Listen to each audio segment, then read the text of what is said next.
달을 가리켜서 무슨 달이라고 하죠? 가정의 달입니다. 성경에 가정에 대한 토픽을 가지고 우리에게 말씀을 주신 대표적인 부분이 두 군데가 있습니다. 첫째는 에베소서 5장과 6장입니다. 또 한 군데는 골로새서 3장입니다. 그런데 하나님이 우리에게 말씀을 주셨을 때 가정 안에 말씀을 주신 순서가 있습니다. 가장 먼저 나오는 관계가 누구냐면 부부입니다.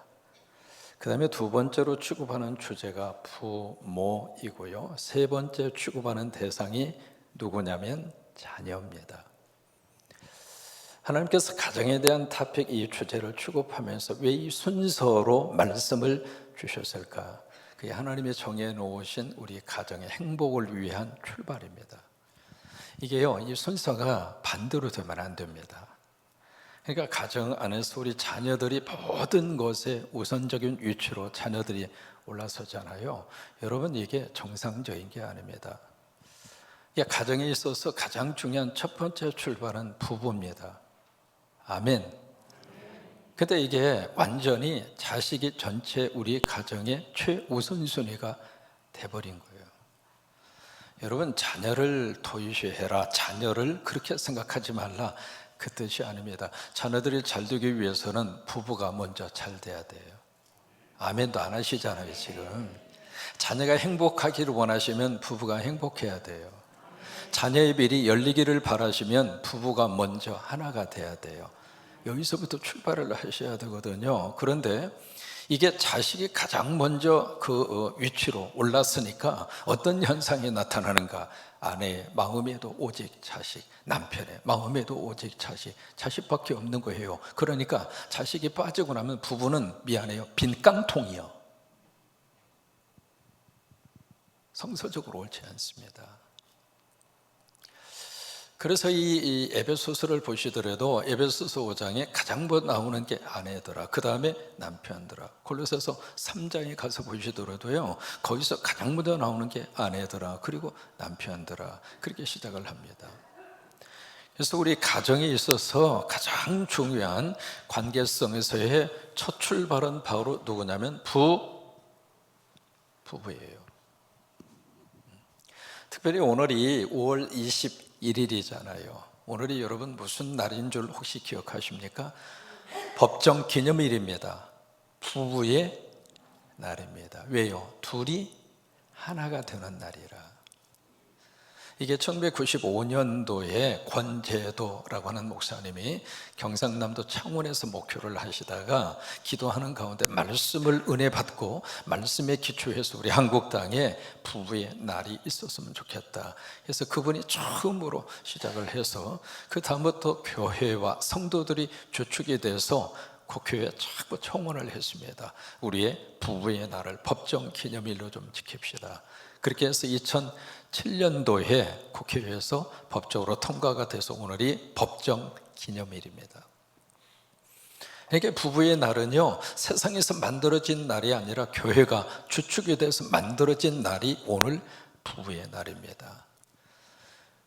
이게 다 성서적입니다. 여러분, 이 부부는 어떻게 시작이 되는가? 오늘 31절에 보시면은 오늘 31절 말씀이 결혼과 부부의 시작이거든요. 그 남자가 부모를 떠나 그 아내와 합하여 뭐가 돼요? 한 몸이 될지니라. 여러분, 이게 가정과 부부와 결혼의 출발입니다. 두 가지의 내용이 있는데요. 첫째는 뭐냐면 떠남이에요. 그 다음에 두 번째는 뭐냐면 연합이에요. 이 두 가지가 가정을 시작하고 부부가 되고 결혼의 가장 중요한 성서적인 의미예요. 부부가 된다고 하는 것은 첫째로 떠나야 돼요. 누구를 떠나는가? 그 남자와 그 부모를 떠나서. 그러니까 내가 결혼을 했다, 내가 가정을 이룩했다, 내가 아내가 되고 남편이 됐다, 그 이야기는 먼저 부모가 자녀들을 떠나보내는 거예요. 그러니까 결혼을 딱 하는 순간 여러분 마음으로도 그러고요, 생각으로도 그러고요, 떠나보내셔야 돼요. 떠나보내지 않으면 평생 자식 AS 하다가 끝납니다. 떠나보내지 않으면 자식의 문제가 부부의 관계 속으로 그대로 치고 들어옵니다. 서로가 좋지가 않아요. 아직 결혼 안 한 분들이 계시면 기도하세요. 하나님, 나 빨리 부모로부터 떠나게 해주세요. 언제부터 떠날 수 있느냐? 법적으로 18살 성년만 되면 시집가고 장가갈 수 있거든요. 그게 이제 내가 떠나는 거예요. 그러니까 부모도 떠나보내시고, 그래서 자녀들이 결혼을 한 다음에 어떤 문제를 가지고 여러분에게 딱 들어오면 아주 단호하게 이야기했어요. 니네들끼리 알아서 살아. 나는 내 인생 살 테니까. 떠나보내셔야 돼요. 이 떠나보내지 않으니까 이게 우리가요, 성서적으로 살면 우리의 가정도, 우리 자녀들의 가정도 행복합니다. 이게 말씀대로 살지를 않으니까, 말씀에서 자꾸 어긋나니까 부부의 관계도 틀어지고 가정 안에 어려움도 많이 생기고 그래요. 그래서 이제 가정을 이룩하고 부부가 되는 첫째가 바로 떠남이에요. 남자도 떠나고, 여기에 그 남자가 부모를 떠나, 그 남자가 누구일까? 사람이죠. 그 사람이 누구일까? 남자거든요. 그러면 남자만 떠나면 되는가? 그게 아니에요. 남자도 떠나고, 그리고 여자도 떠나고. 그 다음에 두 번째로 바로 뭐냐면, 이 부부의 출발에 두 번째 중요한 것이 바로 연합이에요. 자기 아내와 합하여 한 몸이 될지니라. 여기 이제 부부의 수학 공식이 있습니다. 부부의 수학 공식은요, 하나 더하기 하나는 뭐냐면 둘이 아니라 하나예요. 이게 이제 부부의 수학 공식입니다. 근데 여기 하나 더하기 하나 그렇게 표현을 했습니다만은, 나라고 하는 이 자체가 그렇게 하나라고 생각할 정도로 완전하지 않아요. 그러니까 나라고 하는 인격체, 그리고 내가 가지고 있는 것을 다 가져가서 또 다른 인격체와 또 다른 가치를 가진 그 이성과 같이 부부가 돼서 온전한 합일체를 이루는 것은 거의 힘들어요. 그러니까 여기서 바로 뭐냐면, 부부의 수학 공식은요, 0.5 더하기 0.5는 바로 뭐냐면 하나예요. 결혼 상대자를 구하실 때 여러분, 완벽한 사람 있어요, 없어요? 없어요.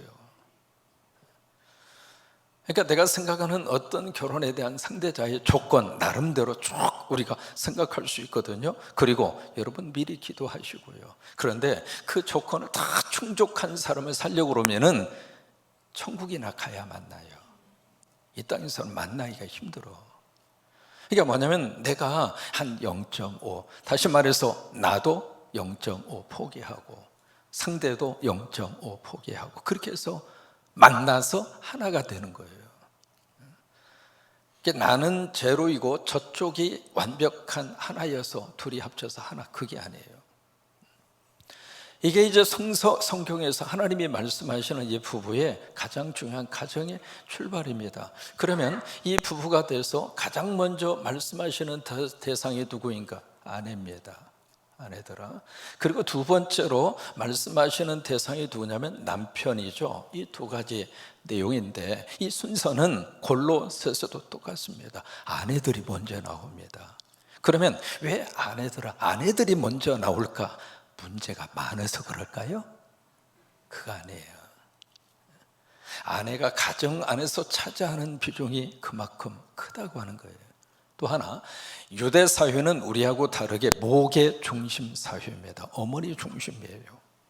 그래서 이제 아내들에게 먼저 말씀을 하시는데, 오늘 22절, 23절, 24절이 아내들에게 주신 말씀이거든요. 딱 3절이에요. 그 다음에 25절부터 33절까지가 남편들에게 주신 말씀인데, 이 9절의 비율로 보면 여자에게 준 메시지보다도 남자에게 준 메시지가 3배 더 많아요. 다시 말해, 가정 안에서 남자들의 책임이 그만큼 크다고 하는 거예요. 그래서 이 말씀을 주시는데, 여기 아내들아, 그 다음에 대상이 누구냐면 남편이죠. 남편. 그리고 여기도 남편들아, 대상이 누구예요? 아내예요. 그러면 남편과 아내들을 대상으로, 아내들아 남편에게 라고 하는 대상으로 그렇게 말씀을 하시는데, 그러면 누구 남편인가? 누구 남편이에요? 여기서 중요해요. 아내들아, 누구 남편? 잘 기억하세요. 옆집 아저씨 남편? 내 동창생 남편? 잘생긴 장동건 남편? 여러분, 아내들아, 누구 남편? 크게 이야기하세요.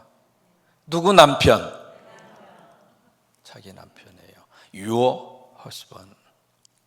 그 다음에 여기 남편들에게도 말씀을 하셨는데 누구 아내? 크게 이야기하시라고요. 주님이 들으신다고. 누구 아내? 자기 아내.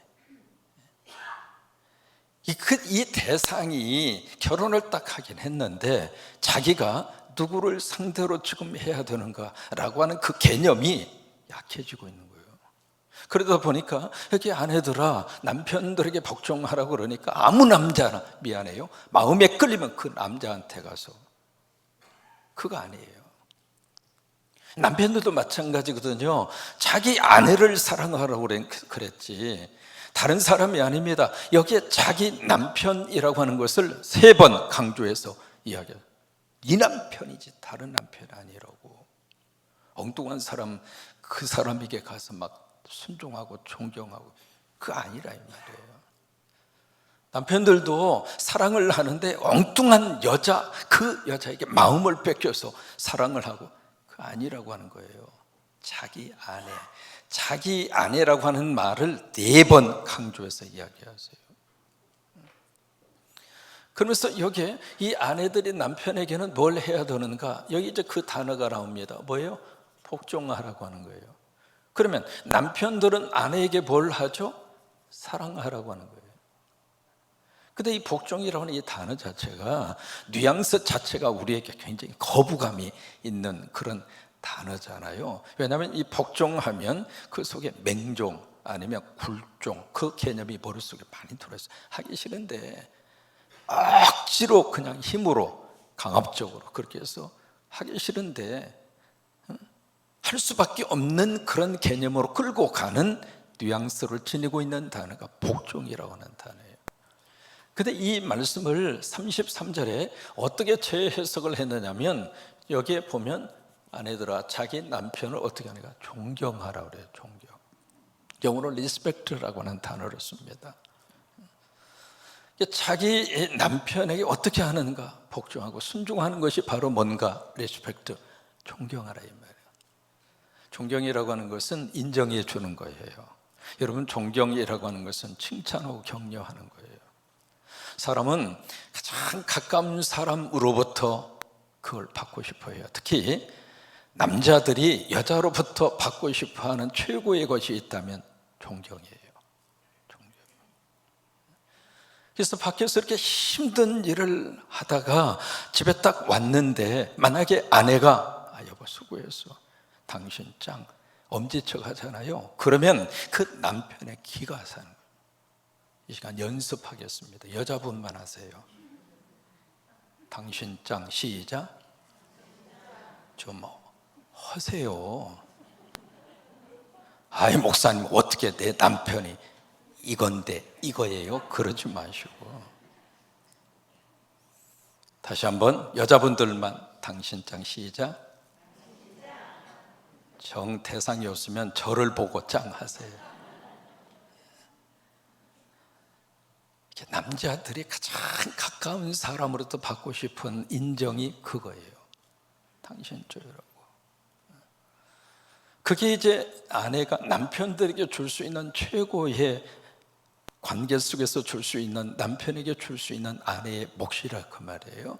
그러면 여기에 남편들은 아내에게 뭘 주는가? 사랑을 주라고 하는 거예요. 근데 이 두 부부의 관계를 설명을 하면서 어떻게 설명을 하는가? 여기 참 귀한 말씀으로 이 관계를 설명을 합니다. 교회와 무슨 관계로 설명하느냐면 그리스도의 관계로.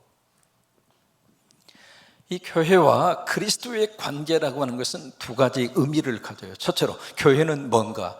예수 그리스도의 신부예요. 여러분들은 예수님의 신부예요. 그러니까 여기에 신부라고 하는 이 말은 각자가 예수님의 신부이고, 또 하나 성광교회라고 하는 교회 공동체가 예수님의 신부예요. 그러면 예수님은 누구인가? 신랑이라 이 말이에요. 그 관계에서 교회와 그리스도라고 하는 말을 여기서 쓰고 있고, 두 번째는 여기에 교회와 그리스도의 관계를 뭐라고 설명하는가? 바로 몸과 머리의 관계로. 이 관계로, 이 부부의 관계를 오늘 설명을 하고 있는 겁니다. 이 교회와 그리스도의 관계로 이 부부의 관계를 설명을 하면서 32절 말씀에 그렇게 고백하고, 야, 이거 참 신비한 비밀이다, 심오한 비밀이다. 그러니까 말씀 안에서 바울은 이걸 기록하면서 깨달은 거예요. 야, 그렇구나. 여러분, 바울이 결혼했을까요? 안 했을까요? 결혼 안 했습니다. 싱글입니다. 돌싱이에요. 그러면서도 이 부부의 관계를 깊이 은혜 가운데 말씀으로 깨달으면서, 부부의 관계란 교회와 그리스도의 관계이구나. 그리고 이 교회가 바로 그리스도의 몸이고, 그리고 예수 그리스도는 교회의 뭐가 되는가? 머리라, 그 말이에요. 머리.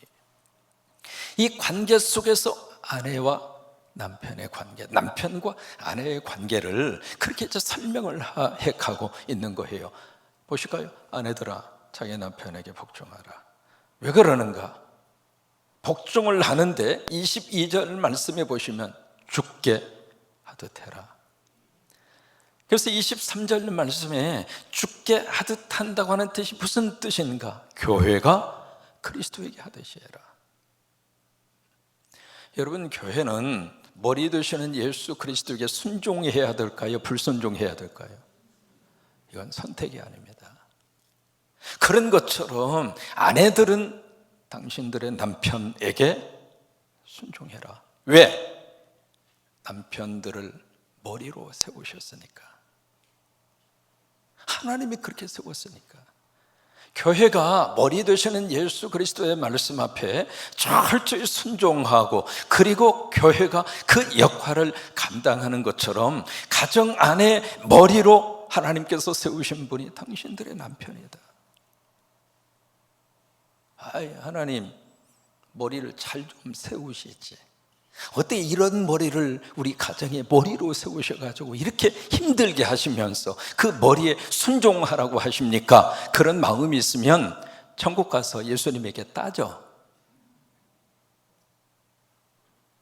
여러분, 가정의 남편을 머리로 세우신 분은 하나님이세요.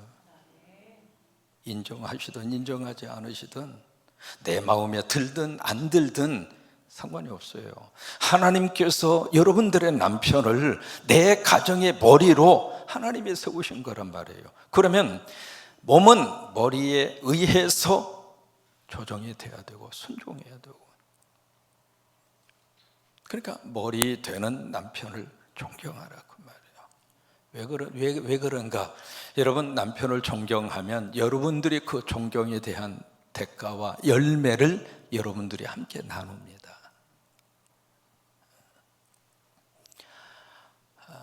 목회자가 평생 목회하면서 가장 힘든 게 설교예요. 이 설교에 대한 피드백을 누구에게 받을까? 그러다가 가장 편한 게 사모잖아요. 사모에게 내가 설교하면 당신이 쭉 이렇게 기록했다가 끝나고 나서 집에 가서 조용할 때 이건 이렇고 저건 저렇고 그렇게 나한테 피드백을 달라고. 처음에는 참 도움이 됐어요. 도움이 돼서 설교가 좀 발전이 되기도 하고, 그런데 그게 계속 지속이 되다 보니까 집에만 가면 이 사모가 인상 팍 쓰면서, 당신 오늘도 설교 그 정도밖에 못해요?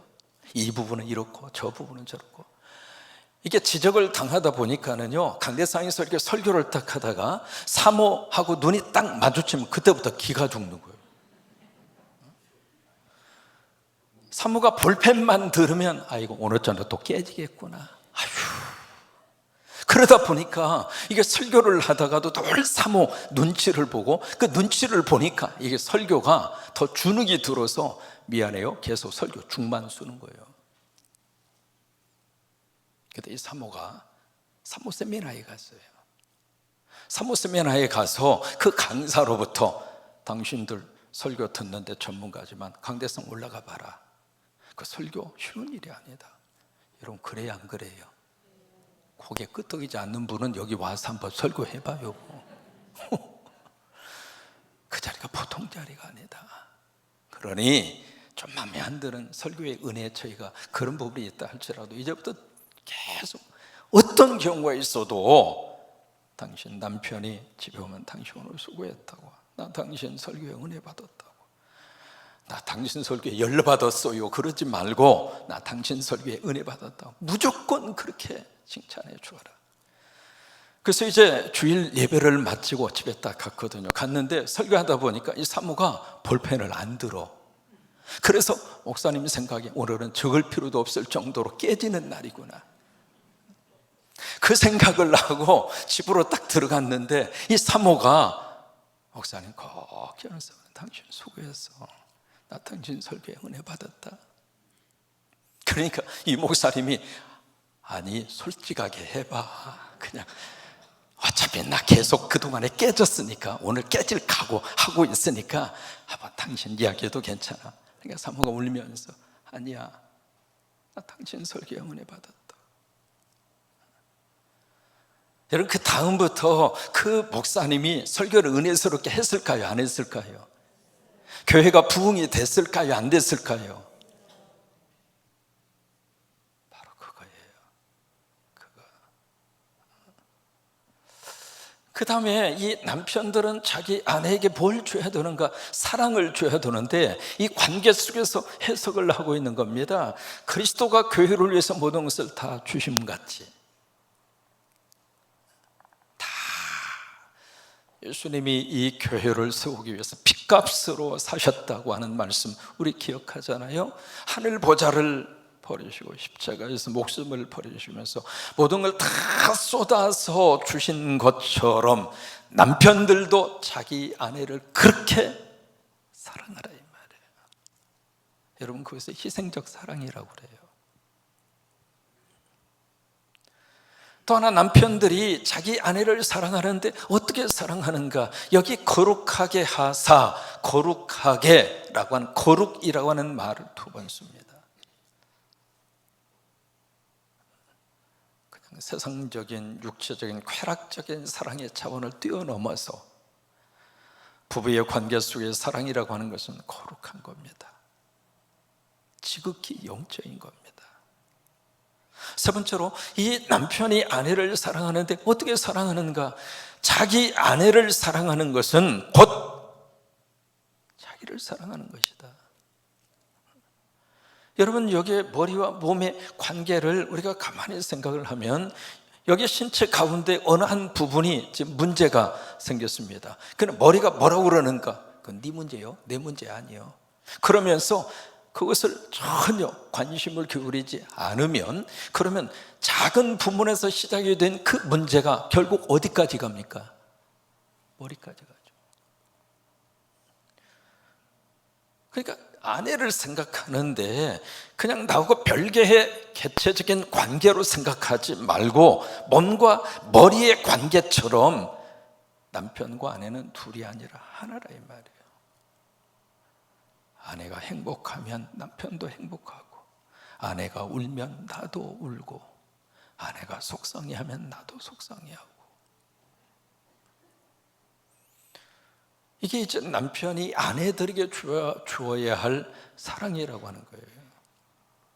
여러분, 이 관계 속에서 우리가 가만히 한번 생각을 해보세요. 이 아내와 남편, 이 관계로 지금 끌어와서 그렇게 설명을 하고 있는데, 여러분, 어느 가정이든지 교회도 마찬가지입니다. 예수가 없는 교회 상상이 가십니까?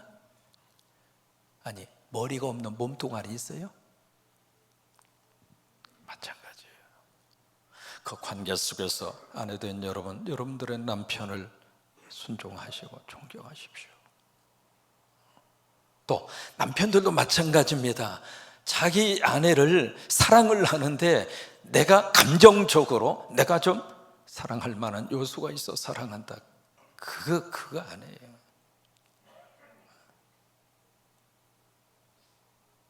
그리스도께서 교회를 위해서 해주신 그 관계를 깊이 묵상하면서 그 관계 속에서 남편이 아내를 사랑하는 거예요.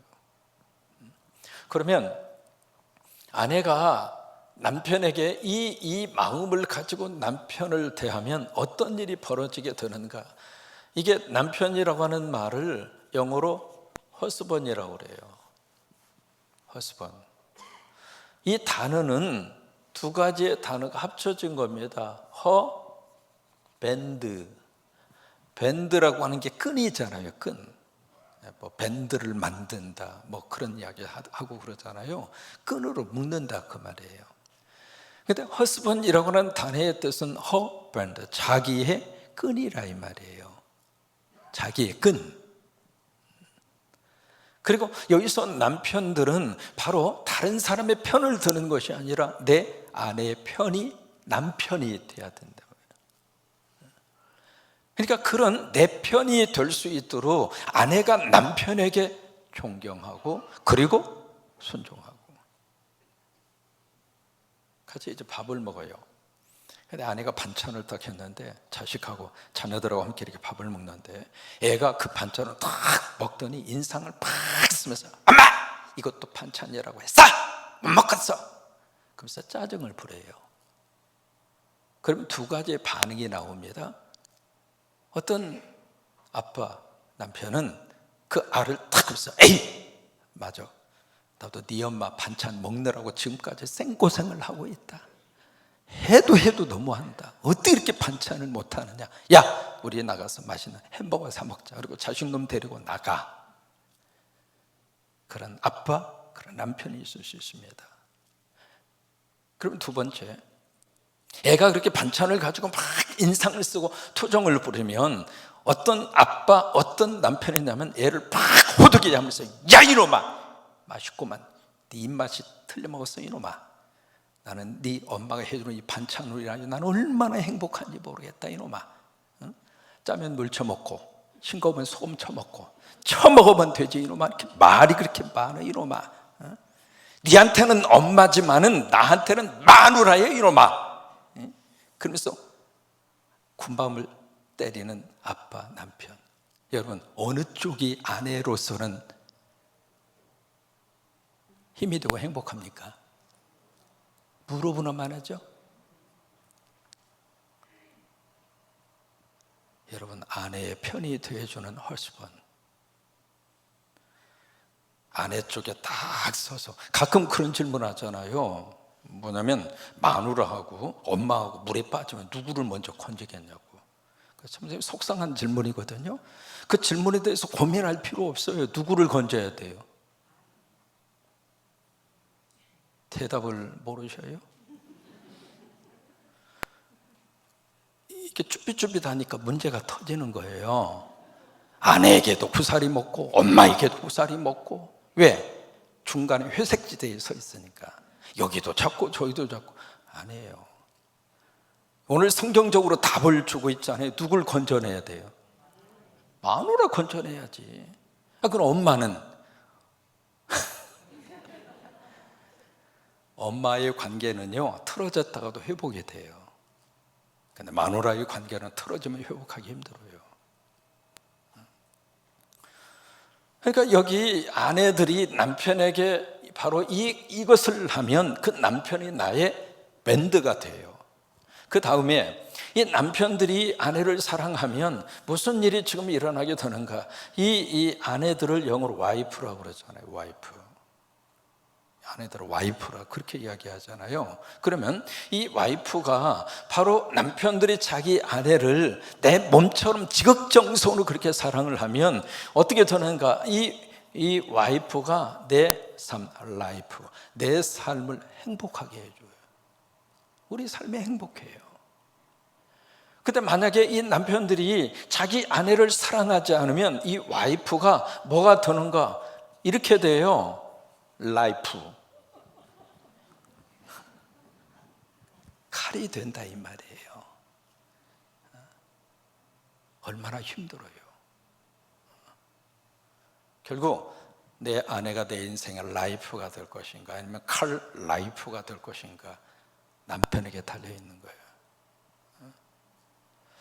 오늘 이 말씀을 마음에 깊이 묵상을 하시면서 결론적으로 이 부부와 이 가정이 어떤 부부와 가정이 되기를 하나님이 원하시는가? 살림의 가정이에요. 서로가 서로를 살려내는 가정. 아내는 남편을 살려내고 남편은 아내를 살려내고 서로가 서로를 살려내면 자녀들은 하나님께서 살려주세요. 부부가 죽어버렸는데 그 속에서 무슨 자녀가 살아나기를 기대하십니까? 부부가 서로 만날 때마다 막 으르렁대고 나는 당신과 만나 일생 동안 싸우기를 결심하였습니다. 뭐 그렇게 서약을 한 것처럼 조그마한 일에도 팍팍 해서 그냥 밥상이 엎어지고 그냥 시베리아 찬바람 저리 가라 할 정도로 냉랭한 그런 분위기를 만들어 오면서 주님 우리 자녀들이 잘 되게 해주세요. 그러면 하나님 뭐라 그럴 것 같아요? 야 이놈아 정신 차려 이놈아. 부부관계입니다. 그래가지고 가정을 이룩하지 못한 분은 하나님 앞에 기도하셔서 그런 가정 주 안에서 잘 꾸미게 해달라고 기도하시고, 그래서 이 부부와 이 가정이 삶의 영성을 가지는 부부와 가정으로 나 당신 만나서 나 행복하다고 그걸 말하고 그것을 들을 수 있고, 그리고 이런 말하면 꼭 그래요. 이 인간이 그럴 만한 인간이어야 내가 하죠. 이게 오늘 성경이 읽을 때도 그래요. 22절부터 남편들이 쭉 하라고 암송을 합니다. 계속 암송을 해서 결정적인 순간에 아내 앞에서 거룩하게 암송을 합니다. 아내들이여 자기 남편에게 복종하기를 주께 하듯 하시오. 그러라고 이 말씀 주신 게 아니에요. 아내들도 똑같아요. 25절부터 33절까지 이 긴 본문을 길을 쓰고 암송을 해서 남편에게 남편들이요 자기 아내 사랑하기를 자기 몸처럼 하시오. 써먹으라고 이 말씀 주신 게 아니에요. 아내들은 아내들대로 이 말씀 앞에 은혜 받고 성령으로 충만해서 이 말씀 앞에 은혜 받고 내가 적용하고, 남편들은 남편들대로 이 말씀 앞에 은혜 받고 성령으로 충만해서 남편으로서 자기가 자기에게 적용하고, 그렇게 하셔서 내가 당신 만나 행복하다고 나도 당신 만나 행복하다고, 이 좋은 부부와 가정 이 복이 넘치기를 주의 이름으로 축원합니다.